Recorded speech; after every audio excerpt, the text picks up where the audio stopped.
welcome back to The Explainer. Today, we're zooming in on a guy whose sheer intellect literally shaped the destiny of a billion people. We always hear about the founders of nations, right? But today, we're going to look really closely at Dr. B R Ambedkar, and not just as a historical figure on a page, but as the actual visionary who engineered the world's largest democracy. Okay, let's dive into our roadmap for this explainer. We'll be breaking his legacy down into 5 parts. First, the spark of reform. 2, architect of the Constitution. 3, defining state and citizens. 4, the grammar of anarchy. And finally, number 5, the dream of Samata. So, starting off with Section 1, the spark of reform, building the institutions of change. To really get Dr. Ambedkar, you've got to understand the world that forged him. He saw this massive, urgent need for social reform in Indian society, and he decided to pour all of his time, his energy, and his immense talents specifically into uplifting his underprivileged brethren.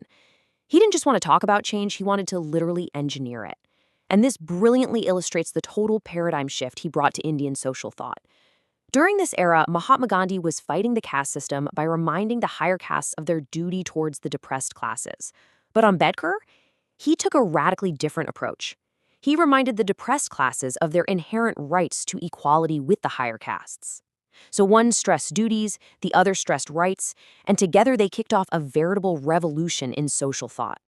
To actually wake people up to those rights, Dr. Ambedkar became a man of immediate action. He used very specific vehicles for grassroots change. He started newspapers like Muknayak, Bahishkat Bharat, and Samanta, and these were instantly recognized as the authentic voices of the depressed classes. Plus, he set up vital institutions, places like the Hitakarni Sabha and the Independent Labor Party. These weren't just standard organizations, they were pioneering engines driving his epic reform of Indian society.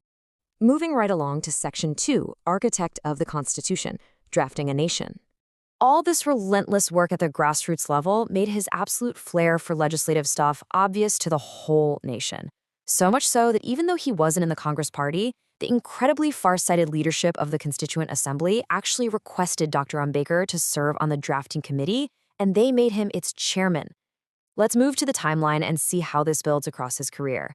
In 1935, he gets elected to the Bombay Legislative Assembly. Fast forward to 1947, he's chairman of the drafting committee, practically anticipating every single conceivable requirement a newly independent nation could possibly have.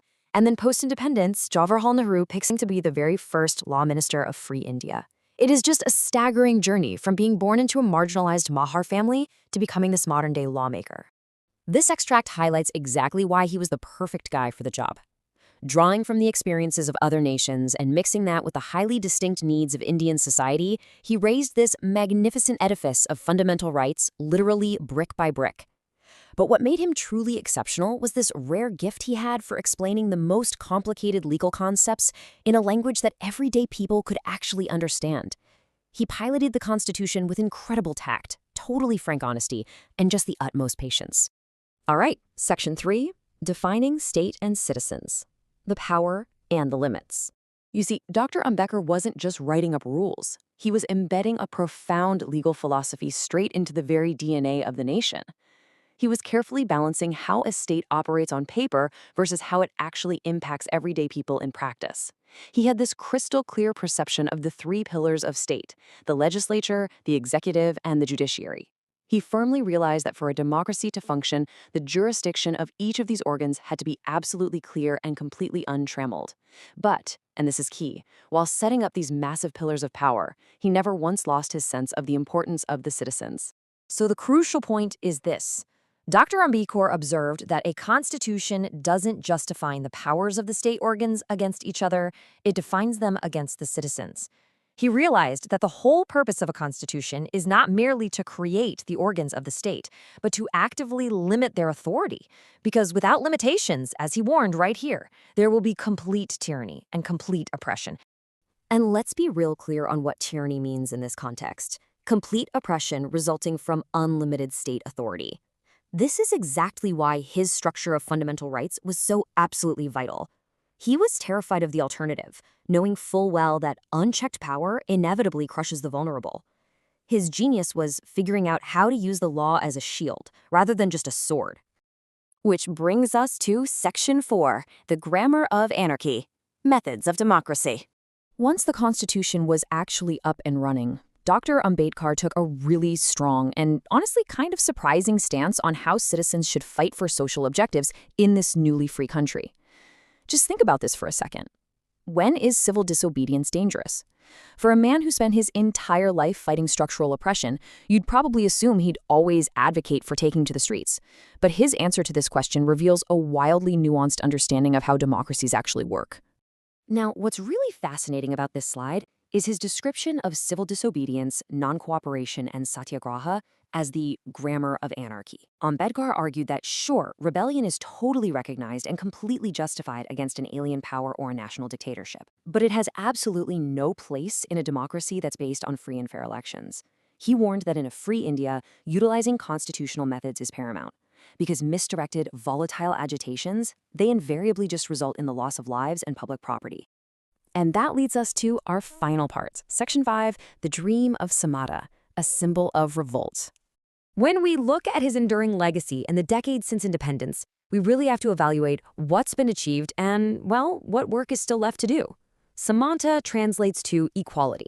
Now, over the last several decades, a ton of progress has been made, for sure. Members of the scheduled castes are finding doors opening that had been slammed shut for centuries. They're enrolling in higher learning, they're entering public services, and occupying high offices of state, serving as judges, ambassadors, and governors. But, as our source material clearly points out, the annual reports still list violations of the law and instances of discrimination.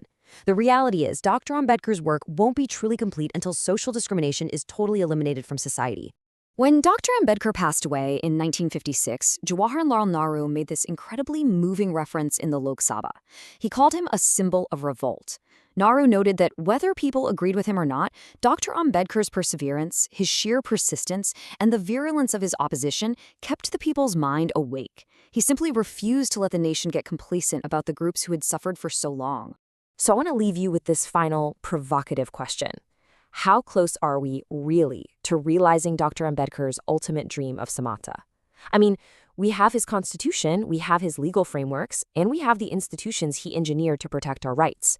But the ultimate realization of equality, true social Samatha, that's an ongoing project. It's a question that challenges every single one of us to take a hard look at our modern democracy and ask if we are actually living up to the blueprint left behind by its greatest architect. Thanks so much for joining me on this explainer today. Keep questioning and keep learning.